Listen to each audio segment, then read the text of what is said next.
Bienvenue au podcast linéaire avec Jannick. Tout sur la construction, la rénovation et l'immobilier dans le Grand Montréal. Avec plus de 15 ans d'expérience dans ces marchés spécifiques, nous vous guidons sur les bonnes pratiques. L'endroit idéal pour obtenir des conseils et des informations hebdomadaires sur la construction, la rénovation et l'immobilier du Grand Montréal. Une initiative pour mieux bâtir. Je suis votre hôte Jannick, cofondatrice et directrice de Linéaire Entrepreneur Général. Aujourd'hui, on aborde le sujet des conseils pratiques d'une compagnie de déneigement à Montréal avec Déneigement Onsic. Tel que mentionné, on aborde le sujet des conseils pratiques d'une compagnie de déneigement qui travaille ici dans le secteur Onsic à Montréal et qui s'appelle Déneigement Onsic. Fondée il y a plus de 30 ans dans le vibrant quartier de Onsic. Déneigement Onsic est une entreprise familiale ancrée dans la communauté. Tout a commencé avec Monsieur François Gagné, le père de la dame qui va être avec nous aujourd'hui, un homme passionné par le service et animé par une éthique de travail irréprochable. Depuis son tout jeune âge, Marie a plongé dans l'entreprise familiale, évidemment. Elle est maintenant à la tête de l'entreprise et voit à ce que ses clients soient satisfaits. Bonjour Marie. Bonjour. Bonjour, merci de faire partie du podcast et de venir renseigner les auditeurs sur les bonnes pratiques de déneigement. Écoutez, ça fait bien plaisir. Merci pour l'invitation. Ça fait plaisir. On va tout de suite rentrer. J'aimerais que tu me donnes un peu les différents conseils pratiques en tant que compagnie de déneigement Mmh. pour les gens qui voudraient prendre ce service. Oui, ben, en fait, l'idée, c'est de faire, déjà si le service vous intéresse, vous pouvez faire différentes soumissions, puis toujours demander quels sont les avantages de la compagnie. C'est-à-dire, il y a des compagnies qui vont, passer plusieurs fois, d'autres une seule fois lors du déneigement. Toujours aussi se renseigner sur, le le nombre de centimètres avec lequel ils déneigent. Hem, Puis c'est sûr qu'il y a des gens pour eux, c'est important que le déneigement soit fait très tôt le matin ou pas. C'est des choses qu'il faut toujours se renseigner. Bon, évidemment, la plupart des compagnies peuvent pas faire, de miracles, mais faut en fait, l'important, je pense, c'est de bien nommer ses attentes par rapport au déneigement pour s'assurer que le déneigeur va être en mesure de répondre à ces attentes-là. Nous, d'ailleurs, des fois, il y a des clients ont certaines attentes, puis on leur dit d'emblée que ça sera pas nécessairement possible, de déneiger de telle ou telle façon. OK, parfait. Puis ça, j'imagine, ça va être inscrit sur le contrat que vous allez signer avec le client. C'est bien ça? Oui, absolument, nos conditions sont toujours indiquées. On les dit verbalement, puis sont inscrites au contrat aussi. OK. Puis quand tu parlais tantôt de centimètres, combien de centimètres qui est inclus, exemple, dans un contrat type pour un déneigeur du Grand Montréal? Si la plupart du temps, c'est standard, c'est toujours 5 centimètres. Par contre, nous, généralement, on va déneiger à partir de 3 ou même 4 centimètres. Heu, Particulièrement pour les entrées piétonnes, les trottoirs et tout ça, parce que la plupart des gens qui demandent ce service-là, surtout pour le déneigement manuel, ça va arriver souvent que ce sont des personnes âgées, donc même pour eux, pelleter un 3 centimètres dans leur marche, ça peut être dangereux. Donc on prend ça en considération. C'est sûr qu'un 3 centimètres, on va peut-être pas aller faire les stationnements, les entrées d'auto. Hem, Puis aussi, faut prendre en considération que particulièrement cet hiver d'ailleurs, il y a souvent, 1 centimètre une journée, le lendemain un petit 2 centimètres, le surlendemain un autre 2 centimètres. Donc, si on finit par, ne jamais venir, au bout de quelques jours, la neige s'accumule quand même, puis, ça peut poser problème pour la circulation. Absolument, absolument. Puis pour les piétons aussi, ils glissent, et cetera.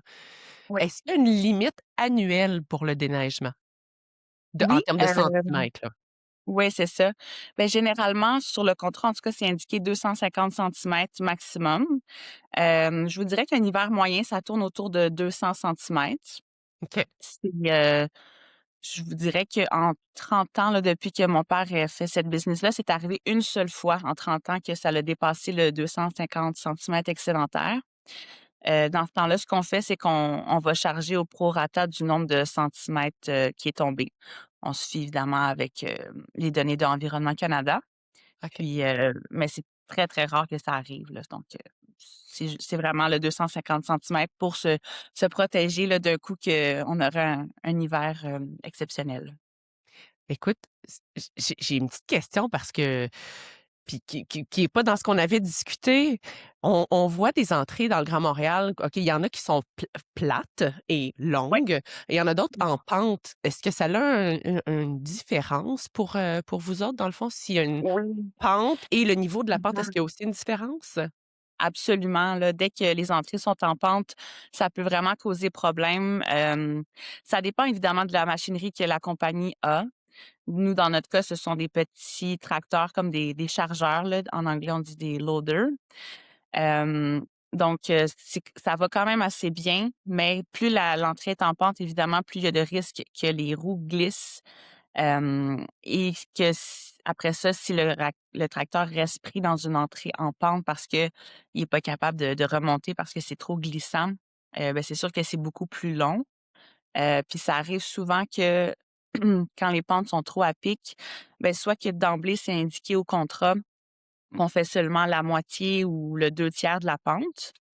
Et puis si jamais, c'est une petite pente, mais que ça a été, une neige le lendemain d'une tempête de verglas, souvent nos opérateurs, ils vont sortir de leur tracteur et finir à la pelle. Donc évidemment, ce genre d'entrée-là est beaucoup plus longue à faire qu'une entrée plate où, c'est jamais un enjeu là que l'opérateur doit débarquer puis finir les détails à la pelle. Évidemment, ça se reflète dans le prix aussi, là, on va charger beaucoup plus cher pour une entrée en pente qu'une entrée plate. Ça fait vraiment du sens, mais j'imagine que vous le voyez sur Google Earth ou que, sur une plateforme que vous voyez de quoi a l'air l'entrée, là, pour pas avoir à vous déplacer à chaque fois? Exactement, on procède vraiment, presque toujours comme ça, soit Google Maps ou Google Earth. On voit très bien, comment à peu près la largeur et le degré de la pente. C'est sûr qu'il y a certaines exceptions. Des fois, les entrées sont comme en arrière par les ruelles ou autres. Là, on n'a pas le choix de se déplacer, mais en général, on fonctionne beaucoup comme ça pour, être capable de savoir, quel prix mettre sur la soumission. OK, parfait. Puis, comment les priorités sont établies pour une compagnie de déneigement? Comment que c'est organisé ça? Est-ce que c'est d'est en ouest, de nord en sud? Comment ça fonctionne? Oui, ben effectivement, comme, vous venez de mentionner, c'est divisé par secteur. Généralement, d'est en ouest, puis de nord au sud. Ensuite, quand on fait bon, nous, c'est vraiment localisé dans Annecy, donc c'est déjà un quartier, quand même restreint. Bon, dans notre cas, on travaille vraiment entre, boulevard Gouin, puis on va rarement au sud de la rue Sauvé. Donc OK, déjà, c'est un espace quand même un peu, limité. Puis ensuite, c'est divisé, bon, par, d'ouest en est, chaque petit secteur. Ensuite, dans chaque route, on va généralement mettre, les clients commerciaux en premier. Hem, donc, souvent, ce sont des gens qui doivent être déneigés, très, très tôt le matin et ou plusieurs fois dans la journée selon leur type d'opération d'entreprise. Puis ensuite, un coup que ces, commerciaux-là sont faits, on fait une route en fonction beaucoup des sens uniques. Ce qui est d'ailleurs particulier à mmh. Annecy, presque toutes les rues sont faites à sens unique. Ce Ils qui ont tout peut être changé ça. parfois c'est ça. C'est parfois un peu tannant parce que là, c'est comme un casse-tête de dire: «Ah ben là, OK, non, cette rue-là, ça passe pas, c'est un sens unique, du mauvais bord, faut faire un détour pour pouvoir prendre la rue du bon sens». Hem donc voilà. Mais, en général, on suit vraiment le trajet les trajets de route avec le sens unique du nord vers le sud, puis OK.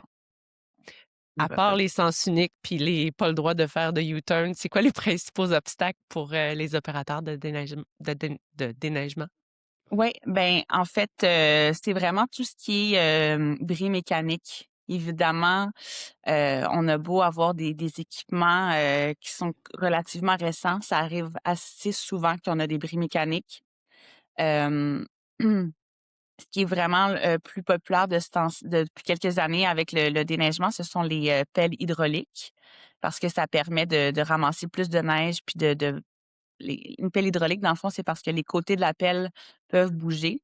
Donc, Ah ça oui. permet de vraiment aller chercher toute la largeur d'une entrée d'auto plus rapidement, plus facilement. Sauf que ces pelles hydrauliques-là ont tendance à briser, une hose, qui brise ou quoi que ce soit. Donc ça retarde les opérations quand il y a une pelle qui doit être réparée. Il y a pas toujours des techniciens disponibles au moment même. Une autre chose qui arrive souvent, malheureusement, l'hiver, il fait froid.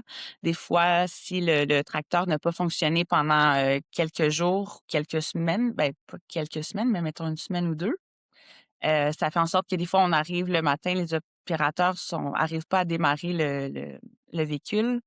Ça prend encore une fois un technicien qui vient pour, booster la batterie.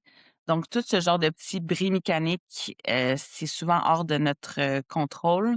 Hem, Évidemment, on a des équipements de rechange, on a des solutions des fois là pour éviter une absence de service chez nos clients, mais ça arrive souvent que malheureusement les opérations se retardent à cause de ça. Puis, une dernière problématique qu'on voit souvent, c'est, le verglas. Donc, il y en Mmh. a de plus en plus dans les dernières années. Le fait que les chaussées soient glissantes, ça retarde beaucoup les opérations aussi parce que les opérateurs doivent prendre beaucoup plus de précautions, pour éviter justement de glisser, particulièrement dans les entrées en pente. Absolument, mon Dieu, oui. C'est quand on pense à je pense qu'il y a eu c'est il y a 2 ans, en avril, il y a 2 ans, la quantité de verglas qu'on a eu où là, il y a des Mmh. arbres qui ont cassé, tout ça, ça doit être Ouais. quand même assez glissant. Malgré la grosseur de vos pneus, c'est glissant pour tous, là. C'est glissant pour tous. Souvent, les opérateurs, ce qu'ils font, ben, ils ont des poches de sel dans leur tracteur. Donc, ils vont mettre du sel un petit peu, ils attendent 1 ou 2 minutes, puis là, ils font l'entrée. Mais s'ils font ça à chaque entrée, vous comprendrez que, c'est quand même assez long. C'est pour ça qu'on demande souvent aux gens de mettre eux-mêmes du sel, dans leurs entrées, dans le sens où c'est même indiqué au contrat qu'ils sont responsables d'appliquer Mais du sel ou des abrasifs, lors du verglas pour éviter les bris ou les quoi que ce chutes. soit. Mmh. Ben, merci beaucoup, Marie. J'apprécie énormément tes conseils. Puis, j'espère que les auditeurs vont pouvoir en bénéficier énormément. Puis, normalement, j'aurais peut-être une dernière question qui en vaut la Bien peine. À sûr. partir de quand qu'on devrait commencer à penser à regarder nos contrats de déneigement? Ben, je vous dirais que le mois de septembre, c'est jamais trop tôt pour, demander une soumission. Puis, si jamais vous n'avez pas été satisfait de votre, contrat de l'année précédente ou vous voulez juste magasiner un peu les prix, l'idéal, c'est de commencer en septembre ou octobre parce que généralement, nous, c'est à ce temps-là qu'on fait les renouvellements. Merci énormément, Marie. J'apprécie. Ça fait bien plaisir. Merci à toi aussi.